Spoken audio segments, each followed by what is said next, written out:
Okay, let me introduce the basics, and then Blair's going to take you into the details, because that's what his expertise is. I'm an electrical engineer by training, but I don't think of myself as a very good electrician. Although I do some things, I feel better when I get a real electrician. And if you're in that boat, maybe you're on the edge of doing it, but hopefully this session will help you understand what it is you should be comfortable about and when you need help. And if you end up just learning about what solar is all about and then deciding to go with a professional installer, that's a success from our point of view too. Okay, what are the most important considerations you can have when you're considering solar for your house or business? And we're going to focus mostly on residential, but businesses will bring in occasionally. First is the site. Is it oriented right? And by right, I mean south facing. Okay, you need a south facing, because the sun rises in the east, sets in the west, but we're in the northern hemisphere, so it goes past the southern part of the sky in the midday. If you're off by a few degrees, 10, 20 degrees either way, no problem. 25 maybe, 30, 35, you're starting to lose some production, so you won't be as good, and therefore the money you spend won't give you as much of a return. Second issue is shading. If your roof has tons of trees in front of it, that's not going to be a good place to put solar. So there are various studies that say only about 25% of homes in the United States are good enough for solar. Now, if solar gets cheaper and cheaper and cheaper, maybe it'll be okay. But with shading or poor orientation, you're not going to be spending your money very well. The other thing is, as Martin and Jocelyn mentioned, is your first thing to do to make good money is to conserve. The most or the least expensive kilowatt hour you can buy is the one you never spend. By conserving, making your home more efficient, saving energy, do that first. Then look at having solar, okay? Second biggest, well, let me also say, there is a device you can use to check your shading. Because in the summer, the sun is high up in the southern sky, right? And so you don't see the long shadows this time of year. But winter shading is just as bad or worse on your system. And you can't see that in one visit very easily. You need to look at it year-round. Hopefully you've been living there for a year, you'll have some experience. But we also have a device called a Solar Pathfinder, and I have a picture of one here, that can help you determine exactly what that shading on any one spot is for the whole year in one measure. So I can look at this picture and say that the morning is terrible all year round. The sun doesn't hit that spot until almost 10 o'clock or 11 o'clock in the morning. But in most of the year, the shade is in pretty good from 11 to 4-ish, but in the winter it's entirely shaded. Now I've looked at these devices for a long time. I can do this real quick. The other thing that Seeds will give you is if you're a member of Seeds, myself and at least one other volunteer are willing to come to your site, to your home, and look at your site, bring a Pathfinder, and talk about your roof and your orientation and do a Pathfinder measurement. So if you're interested in having that, just get Jocelyn an email or a phone call, and we'll schedule you when I'm available or when Jim's available. We'll be glad to do a site assessment just to talk about roofs and do a measurement with this device. The next biggest component of consideration is sizing the system. And the sizing comes in 2 or more flavors. The first one is physical size. Lots of roofs, you envision you want to generate all your power from the sun. Well, your roof is only 20 by 20 feet, perhaps. You're not going to generate a lot of power on a small roof. Or half of it's got shading or dormers or something else blocking it, so it's not all available for panels. That's okay. And it's okay to generate just a portion of your power from the sun and reduce your bills from the power company. That's great.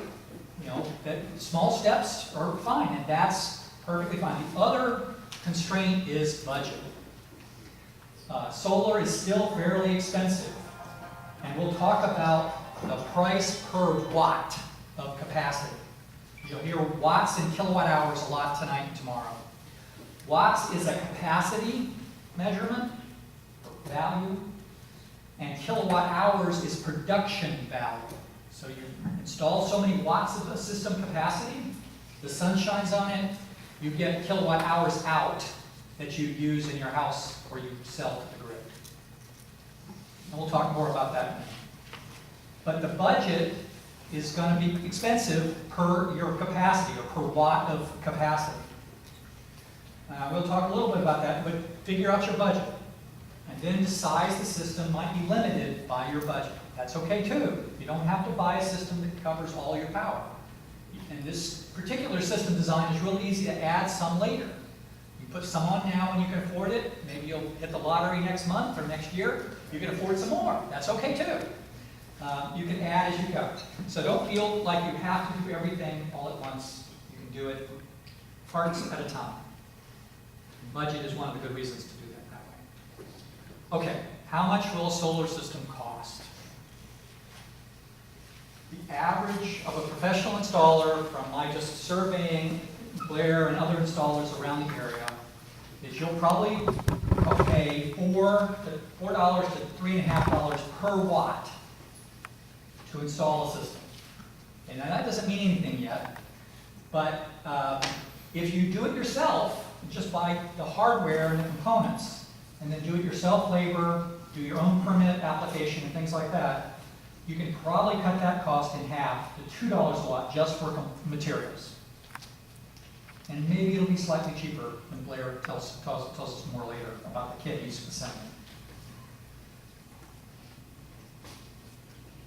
That's still a lot of money, but we've got this handout for those who got it when you walked in. If you didn't, there's a few more on the table that walks you through the process of both using the Solar Pathfinder, using an online tool to estimate how much you can produce, and then from that you can size the system you want, and then you can figure out how much it costs based on this. And included in this here is a description of how to compare it to other types of financial returns, like the bank account. If you're making 0.5% at the bank, and you can make 4% on a solar system, what a deal. That's a better place to put your money than a bank.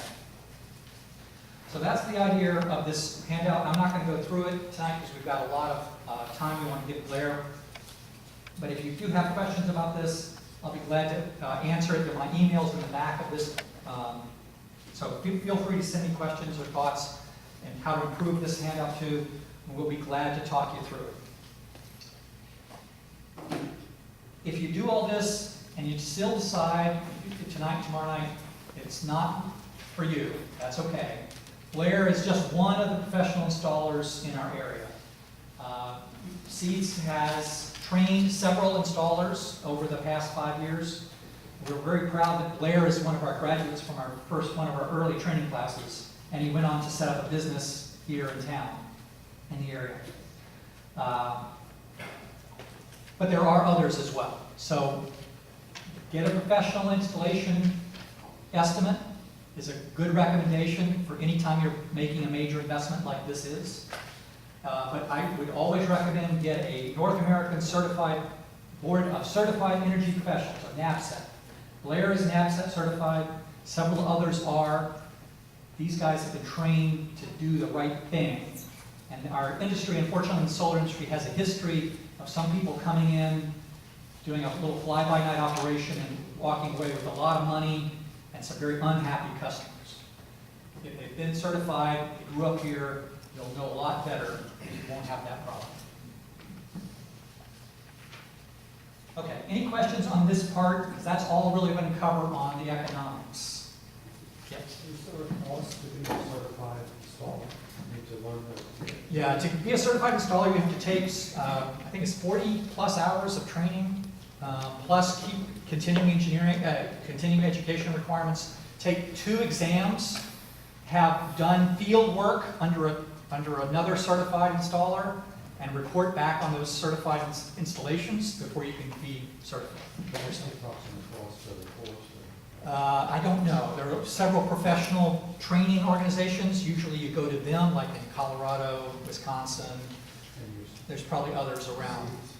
And sometimes we can bring in trainers. But it's a week-long course. Yes?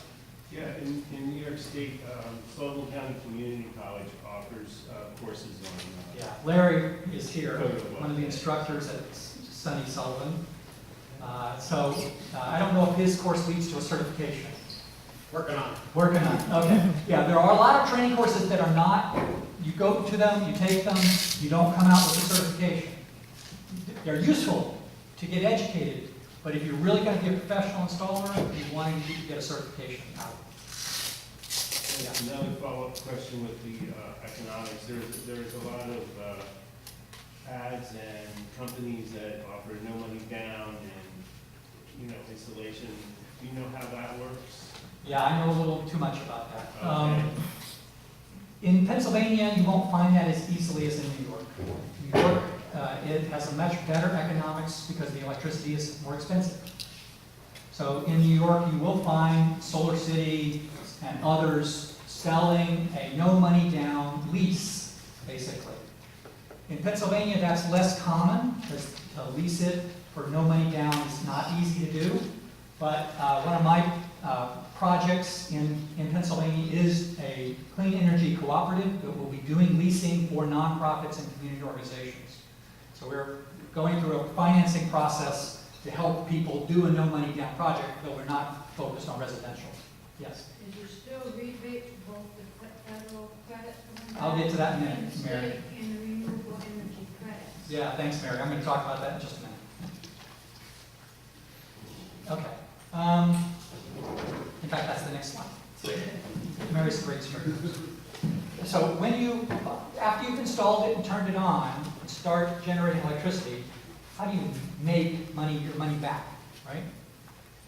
The first way is if you pay federal taxes, is you are eligible for a 30% income tax rebate. And I'll talk about that in a minute. It's a tax credit. You also, of course, you're generating your own electricity first, and then the power company will buy any excess from you in the form of credit. And there's a few occasions where they'll give you a check if you have excess credits at the end of the year. And then the third way you can make money is you can sell a solar renewable energy certificate. Now, I'm not going to talk about that a lot. It gives you a little bit back. It's not a lot, especially in Pennsylvania. The prices have been going up and down and up and down. Last time I checked, they were below $25. So you don't get a lot of money back, but you can make a little bit from selling S-rings. And these are basically the claim of green energy. You're offsetting someone else's energy by taking money from them and letting them claim the offset. If you do want to find out more details about the state regulations and incentives, there's a great website called desireusa.org without the E. It has a good summary for every state, and it has a lot of utility programs as well. And if you are a farm or a small business, there's a great grant program from the USDA. As long as you're in a rural area, you can apply for it. It doesn't work for residential, but a business or a farm. I'm in the middle of writing such a grant right now.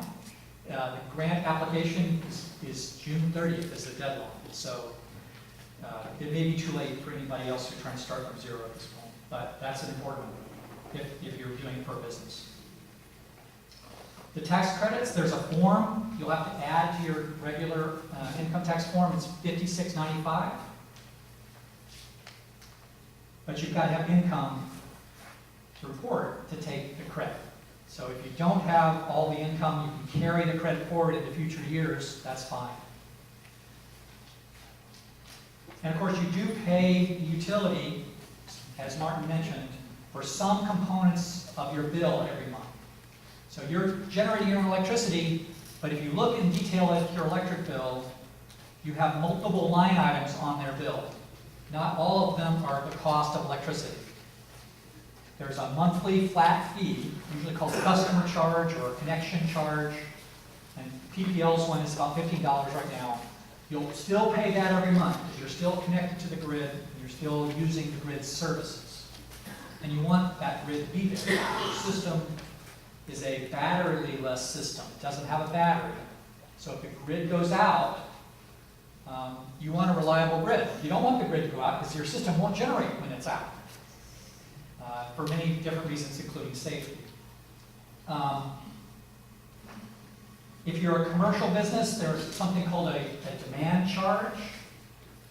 Demand charge is in different units. It's not in kilowatt hours. It's in what your peak demand is.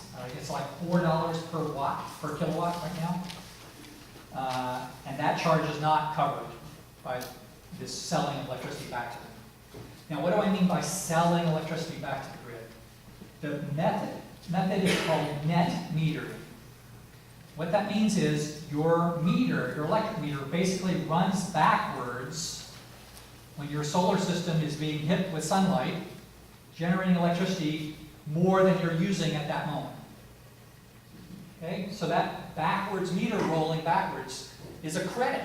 It's a future opportunity to get a different kilowatt hour off the grid onto your, and you spend it when the sun's not shining. At night, clouds rolling in, in the winter when your sun is low in the sky and you're not generating very much power. That credit is good for 1 year if you need it. Usually in Pennsylvania anyway, New York is different, but in Pennsylvania, usually in May, sometimes in April, whatever your billing cycle is, they will balance out by zeroing any excess credit you have at that month and sending you a check. But the check they send you will use what's known as the rate to compare price, which is lower than the total price you would normally get a credit for. Okay? So that's the only way to get cash out of this deal. So sizing your system to no more than 100% is probably about right. If you really, really want to check, then you can size up to greater than 100% of your annual electricity load. But you probably don't have a roof space for it. Okay, yes? On your electric bill, you have all the service charges, delivery and the distribution charges, and then you have your cost of electricity. Right. Now, the rate to compare, is that based on the actual cost of the electricity, or is it even lower than that cost of the electricity? It is. I'm in New York. Yeah, so in Pennsylvania, it's the cost of the deregulated generator. Okay? So it's that last part of the bill you're talking about. Okay, so it's the actual cost of the electricity itself. Right. But in the distribution charge in most utilities, the distribution utility charges you like 3 to 3.5 cents for distribution Oh, per yeah, kilowatt hour. sometimes it's as much as the actual cost of the electricity. My bill, anyway. So, but when you don't use a kilowatt hour from the generator, they don't have to distribute the transmission, So you get a distribute it. reduction in the distribution charge. So you're saving that 3.5 cents, Right, okay. but you can't get it back in cash. Right. Okay. So they're basing that rate to compare, I'm not even sure that, I just had a system put in. I'm not even sure, it's just been a month, basically, not even. I'm not sure if I'm gonna get a payback, and what are they going to base that payback on? Yeah, and I actually don't know what the New York rules are, so I apologize. Maybe Blair can answer the question on this side, or someone else who knows. Yeah, I should know. Okay, so that's how you get your money back, right? You get your money back by saving, you're having a lower electricity bill, perhaps getting a check back once a year, getting an income tax credit, and maybe selling some SRECs if you really want to. It's not a bad deal, but it's just a small check. That's the economics. Okay, I'm going to do one slide, and Blair's actually got a more beautiful picture of this in a minute. But what are the components of a PV system? We're going to talk about, we're going to talk about a basic system. It's got panels, and Blair doesn't have one. I should have brought a smaller one, at least a demo. And the panels vary in physical size, but they're usually 5.5 feet by 30 inches, 36 inches, right? Still side by 40. By 40 inches, okay. And they can be larger, but the physical size is still pretty big. They usually run about 30 to 40 pounds, but they're a silicon, typically silicon solar cell, 60 of them, mounted on under glass in an aluminum frame. And Blair, do you have one we're going to bring tomorrow? Yeah, we're bringing it tomorrow. Okay, yeah, we didn't bring it tonight. So you'll get to see it tomorrow. And we're also, that takes the sunlight and produces direct current. Direct current is the type of electricity you get out of batteries, or you use, typically in homes, batteries is the only thing we use direct current for. But to use it, you need to convert to AC current or alternating current. So there's a box called an inverter that converts DC to AC. You lose a little bit in the process, but we'll talk a little bit about that. We're going to talk about microinverters. So it's one box, one inverter per panel. It kind of keeps it simple. It's all on the roof. You don't have to have separate boxes elsewhere on your side of your house or in the basement, etc. Racking holds it all in place. You've got to wire it up to connect it. You've got to have grounding and bonding so that you don't electrify yourself or have track lightning. So that's another major cost, because that's copper. Copper's not cheap. And then if you want to sell your SRECs, you must have a production meter, and you probably want to do remote monitoring so that you can see what you're producing all the time. It's kind of neat to watch your system. When the sun hits it, the meter starts running backwards. You'd like to do that on your smartphone instead of having to walk outside the meter to see it. And that's kind of nice. And this system Blair's going to price out for us includes that remote monitoring through the internet. And as I mentioned, this is a grid-tied, battery-less system. Batteries are expensive, and in most of our world today, the outages from the electric utility are a few minutes per year, typically like 20 to 40 minutes a year average around the United States. So you don't need the battery very often. And they're toxic, and they have problems, and they're expensive, very expensive. So we're going to keep it simple by having this system just always connected to the grid. So that it can take any excess you produce at any one time, and that net metering, and it rolls backwards, is a virtual battery. It gives you the credit to get a free kilowatt hour at night. You don't need to pay and have toxic batteries in your house with that capability. The downside is when the electric grid goes down because of storm damage or whatever, the system shuts down too, so it doesn't backfeed into the grid and electrify a lineman down the road who's trying to repair that nice storm damage. We don't want that. And there are other reasons too, but that's the simple one to explain. Okay, Blair, you got a picture of this, right? You want to come up and let me introduce you? This is Blair Buselli. Blair and his brother are part of their family electrician and plumbing business, Buselli Solutions. And he's here to tell you the real stuff now that I'm done.